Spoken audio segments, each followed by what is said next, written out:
ठीक है, question number हम लोग 18 शुरू कर रहे हैं। ठीक है, बहुत ही आसान लगेगा आपको, देखोगे।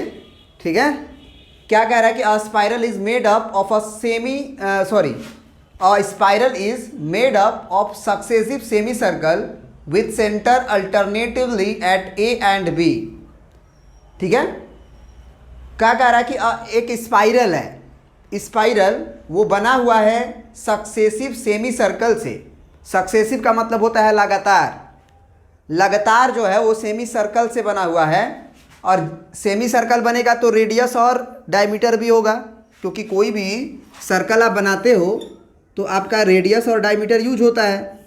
ठीक है, तो कह रहा है कि with centre alternatively at A and B, starting with centre at A of radii 0.5 centimetre, 1.5 centimetre, 2 centimetre dot dot dot as shown in figure. तो यहाँ पे बहुत इंपॉर्टेंट कॉन्सेप्ट है कि आप इस फिगर को पहले समझो। फिगर को समझ जाओगे तो काम बन जाएगा। सबसे पहले सेंटर ओ है, तो जब सेंटर ओ है तो सेमी सर्कल में सेमी सर्कल बनाया गया है। स्पाइरल जो है आप देखते हो ना, ऐसे ऐसे ऐसे करके स्पाइरल बन गया। तो स्पाइरल में देखो यहाँ से केवल यहाँ तक देखो, ये आधा सर्कल बना है। और देखो ये आधा सर्कल जब बना तो इसमें कुछ ना कुछ तुम्हारा क्या होगा, लेंथ लगेगा। वो लेंथ को हम लोग मान लिया L, हम लोग ने मान लिया L1। फिर देखो हमसे वो बोला था कि what is the total length of a spiral of 13 consecutive semi circle. 13 लगातार सेमी सर्कल यूज किया गया है। तो ए को जब सेंटर मान के सेमी सर्कल यूज किया गया तो ये स्पाइरल यूज हुआ।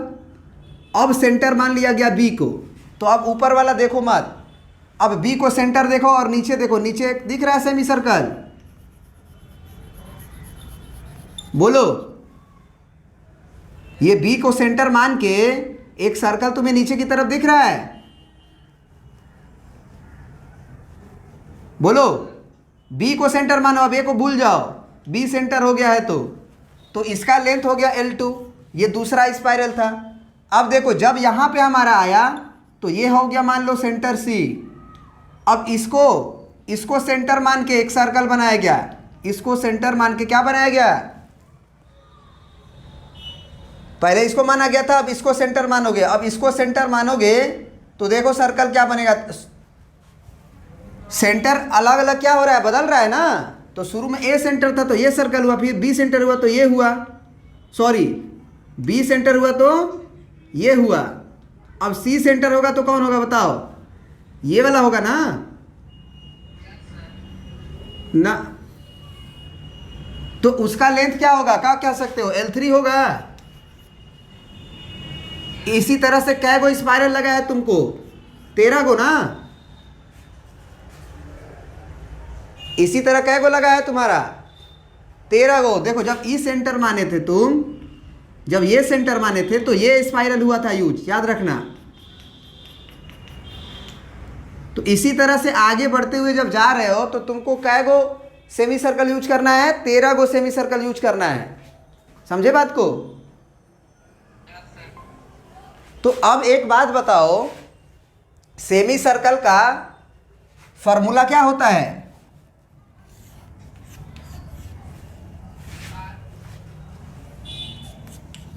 पाई आर होता है कि 2 पाई आर होता है,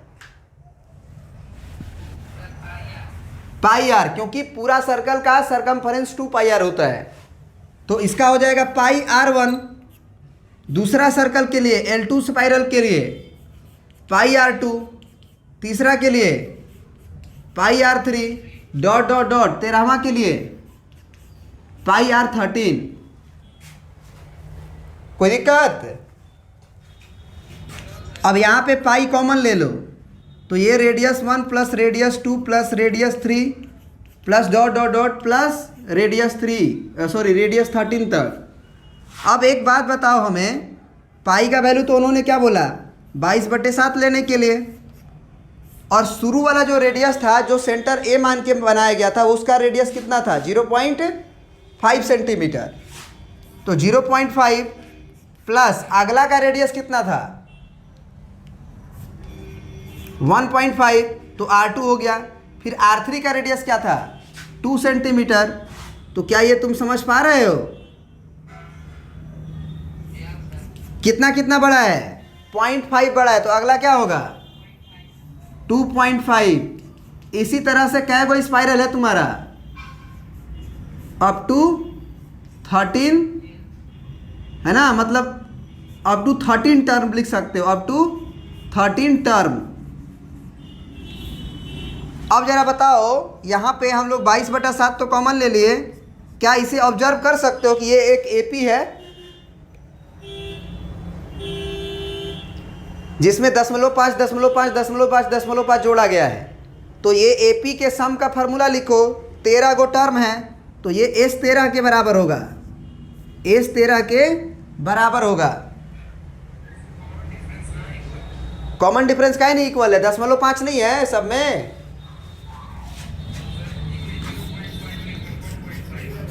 अच्छा, शुरू में 0.5 है, उसके बाद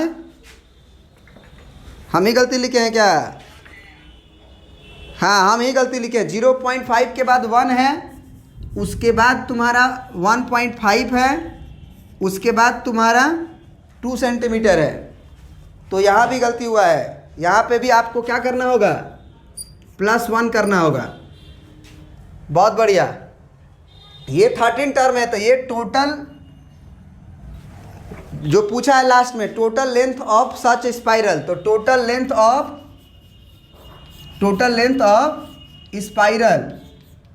spiral is equal to L1 plus L13 तक। अब यहाँ पे देखो 22/7 तो कॉमन हो गया। अब ये जो फार्मूला होगा ये S13 का लग जाएगा।